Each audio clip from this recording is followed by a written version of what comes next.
Welcome to my channel concept point. Class है आपका 11th, book है आपका पॉलिटिकल साइंस और चैप्टर है आपका 5 और चैप्टर का नेम है आपका विधायिका मीन्स लेजिस्लेचर। सो इससे पहले वाले पार्ट में हमने देखा था कि विधायिका किसे कहते हैं, विधायिका के कितने प्रकार होते हैं।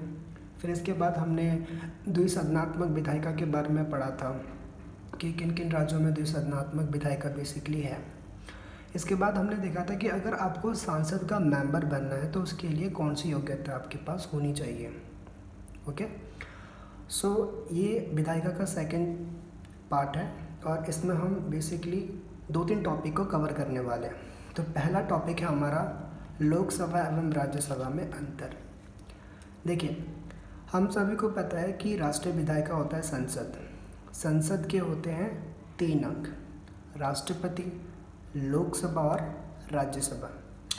तो बेसिकली जो हमारा संसद है उसके जो 3 अंग में से जो 2 अंग हैं हमारे लोकसभा और राज्यसभा, ठीक है, इनके बीच जो डिफरेंसेस होते हैं, ठीक है, मतलब कि इनके बीच जो भिन्नताएं होती है, जो अंतर होता है, ठीक है, उसी को हम इसमें क्लियर करने वाले हैं कि कौन कौन सी बेसिकली इनके बीच अंतर होते हैं।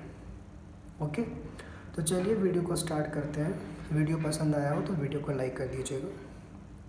तो पहला पॉइंट है लोकसभा की अगर हम बात करें तो पहला पॉइंट इसका होगा कि प्रत्यक्ष मतदान द्वारा इनका निर्वाचन होता है।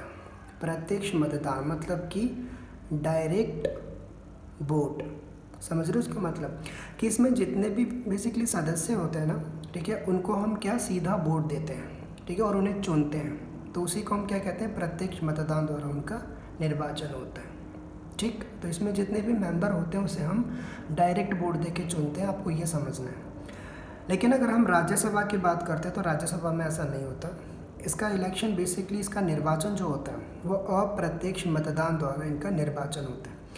इसमें बेसिकली हम पार्टी को वोट देते हैं, ठीक है, और जिस भी पार्टी के सबसे ज़्यादा बेसिकली मत होते हैं, ठीक है, तो वही पार्टी डिसाइड करता है कि हमारे पार्टी में से मुख्यमंत्री कौन बनेगा। ठीक है, ये क्लियर हो गया हो आपको, आई होप।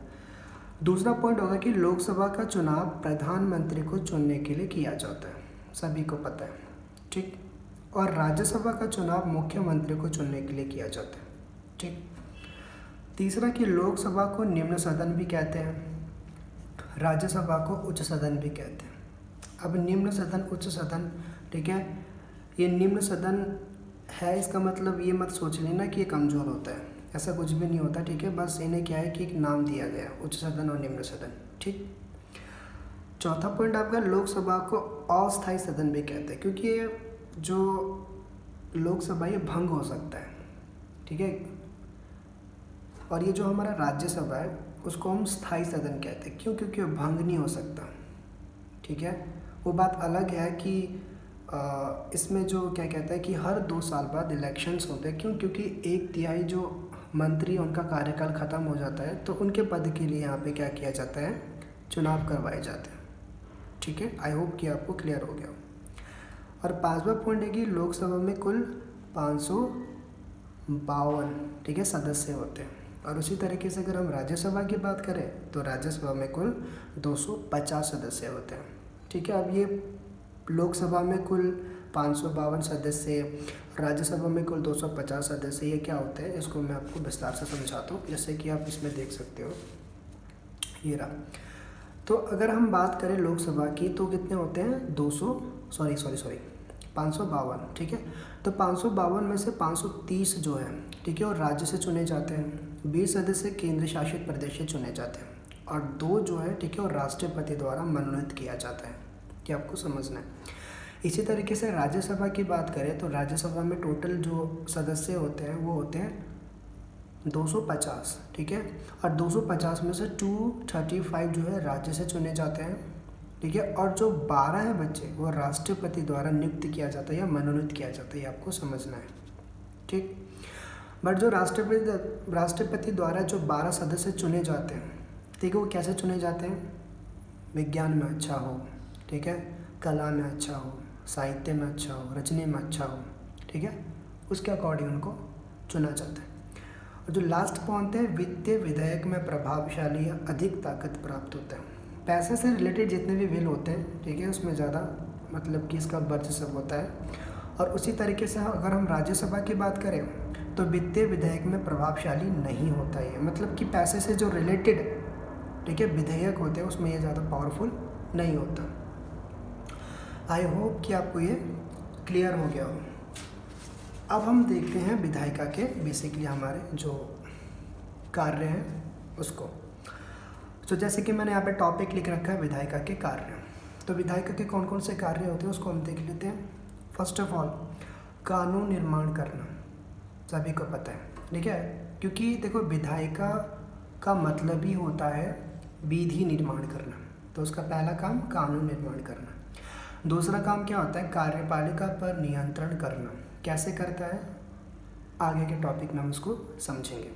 तीसरा, संविधान में संशोधन करना, मतलब कि मान लीजिए अब कोई, ठीक है, अनुच्छेद है जिसमें कुछ बदलाव करना हो, ठीक है, उसे प्रभावशाली बनाने के लिए, तो उसमें जो बदलाव किया जाएगा उसमें हम संशोधन किया था, ठीक है। तो संविधान में संशोधन करना किसका काम होता है, हमारे विधायिका का काम होता है। चौथा है कि बहस का मंच उपलब्ध कराना। आपने देखा होगा कि जो हमारा विधायिका होता है, ठीक है, उसमें बहुत सारे ऐसे मतलब कि सांसद बैठे होते हैं जो क्या करते हैं, एक दूसरे से सवाल पूछते हैं, उस सवाल का, ठीक है, आंसर देते हैं। तो वहाँ पे क्या होता है कि बेसिकली बहस होता है, तो वही इसमें लिखा है बहस का मंच उपलब्ध कराना। पांचवा जो है विदेश नीति पर नियंत्रण, ठीक है। विदेश नीति पर नियंत्रण मतलब कि मान लीजिए मोदी जी कहीं पे बाहर गए, ठीक है, अपने देश से दूसरे देश गए, अब वहाँ से क्या है कि कोई एग्रीमेंट साइन करके लाया, ठीक है। तो अगर मान लीजिए कि बाहर से कोई एग्रीमेंट साइन करके लाया तो उनको उसका प्लांट किसी राज्य में, ठीक है, वो करना है, मतलब कि स्थापित करना है। तो उसके लिए क्या है कि वो डायरेक्ट, ठीक है, राज्य में, मतलब किसी भी राज्य में वो स्थापित कर सकते हैं, मतलब कि उन राज्यों से पूछ नहीं सकते। क्यों? क्योंकि ये है हमारा संसद का मामला, विदेशी नीति पर नियंत्रण, ठीक है। तो यही आपको समझना है। निर्वाचन संबंधित कार्य, मतलब कि निर्वाचन, राष्ट्रपति की बात करें, प्रधानमंत्री की बात करें, तो इनकी नियुक्ति कौन करता है, मतलब कि इनका निर्वाचन कौन करता है, ठीक है। ये भी विधायिका का ही एक कार्य, आपको ये समझना बस। वित्तीय कार्य, बजट पारित करना, ठीक है, जो मतलब कि पैसे से रिलेटेड जितने भी बजट है उसको पारित करना, और न्यायिक कार्य, ठीक है। तो ये होता है हमारे विधायिका के कार्य। आई होप आपको ये क्लियर हो गया हो। तो ये आपके विधायिका के कार्य हो गए। अब हम समझते हैं कि जो हमारा विधेयक है, जिसे हम बिल कहते हैं, वो बेसिकली कितने टाइप के होते हैं। तो जैसे कि आप स्क्रीन में देख पा रहे हो, ठीक है, विधेयक के प्रकार इंग्लिश में मैंने लिख रखा है बिल। ये रहा हमारा विधेयक। विधेयक होते हैं दो प्रकार के, ठीक है, सरकारी विधेयक और गैर सरकारी विधेयक। अब देखो सरकारी विधेयक क्या होता है, सरकारी विधेयक वह विधेयक होते हैं जो मंत्रियों द्वारा पेश किया जाता है, उसी को हम सरकारी विधेयक कहते हैं, ठीक, क्लियर हो गया। गैर सरकारी विधेयक क्या होता है, गैर सरकारी विधेयक वह विधेयक होता है जो संसद का अन्य कोई सदस्य पेश करता है। मंत्री को छोड़ के अगर संसद के कोई भी सदस्य, ठीक है, विधायक मतलब कि संसद में अगर, ठीक है, कोई विधेयक प्रस्तुत करता है तो उसे हम गैर सरकारी विधेयक कहते हैं, ठीक है। अब देखिए जो सरकारी विधेयक है वो 3 प्रकार के होते हैं। कौन कौन से, धन विधेयक, पैसे से रिलेटेड, साधारण विधेयक जो नॉर्मल होता है, ठीक है, और संविधान संशोधन विधेयक, ठीक। इसी तरीके से गैर सरकारी विधेयक में भी 2 प्रकार होते हैं, साधारण विधेयक और संविधान संशोधन विधेयक, ठीक है।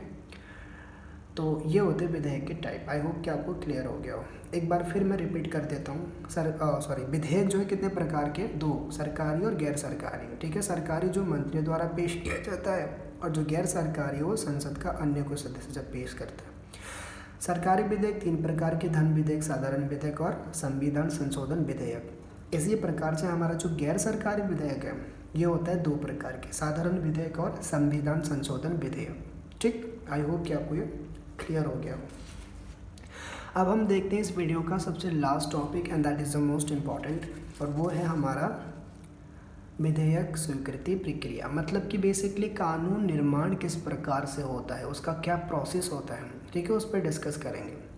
तो देखो कानून किस तरीके से निर्माण होता है, इसको बताने से पहले मैं आपको ये बताना चाहूँगा एक प्रोसेस, ठीक है। अब हम सभी को पता है कि राष्ट्रीय जो हमारा विधायक और संसद है, अब संसद में होते हैं 2 सदन, लोकसभा राज्यसभा। तो जो विधेयक संसद में आता है और संसद के वो किसी भी सदन में आ सकता है, लोकसभा में है चाहे राज्यसभा में है, बात एक ही है। अब देखिए, मान लीजिए कि लोकसभा में विधेयक आ जाता है, ठीक। तो लोकसभा में विधेयक आने के बाद उसमें क्या होगा, बहस होगा, चर्चा होगा, क्या उसकी उपयोगिता है, मतलब कि बेसिकली क्या बेनिफिट है, क्या लॉस है, उस पर डिस्कस होगा, ठीक है। फिर उसमें क्या होगा, मतदान होगा, मतदान होकर राज्यसभा में आएगा, फिर राज्यसभा में भी सेम प्रोसेस होगा, ठीक है। बहस होंगी, क्या सही है क्या गलत है, ठीक है। फिर ये 2 यहाँ से भी पास हो जाएगा, ठीक है। पास होने के बाद ये हमारे राष्ट्रपति के पास जाएगा, राष्ट्रपति इसमें सिग्नेचर कर देगा तो वो बन जाएगा हमारा एक्ट, मतलब कि कानून, ठीक। तो इसी प्रोसेस को मैंने यहाँ पे एक्सप्लेन कर रखा और कुछ नहीं। तो पहला पॉइंट देखते हैं। सबसे पहले विधेयक संसद के किसी भी सदन, लोकसभा या राज्यसभा में प्रस्तुत किया जाता है। उस विधेयक पर सांसद समिति पर चर्चा या बहस होती है। सांसद समिति मतलब कि संसद में जो बैठे होते हैं लोग, ठीक है, सांसद समिति, बहस होती है। उस विधेयक पर चर्चा होने के बाद उस पर मतदान होता है, ठीक। मतदान पास होने के बाद वह विधेयक दूसरे सदन में जाता है। दूसरे सदन में भी समान प्रक्रिया होती है, उस सदन से वह विधेयक राष्ट्रपति के पास जाता है, ठीक। फिर लास्ट पॉइंट है, राष्ट्रपति उस विधेयक पर हस्ताक्षर करते हैं एवं वह बिल एक्ट बन जाता है। तो यही होता है हमारा कानून का प्रोसेस, ठीक है। इसी तरीके से हमारा कानून बनता है।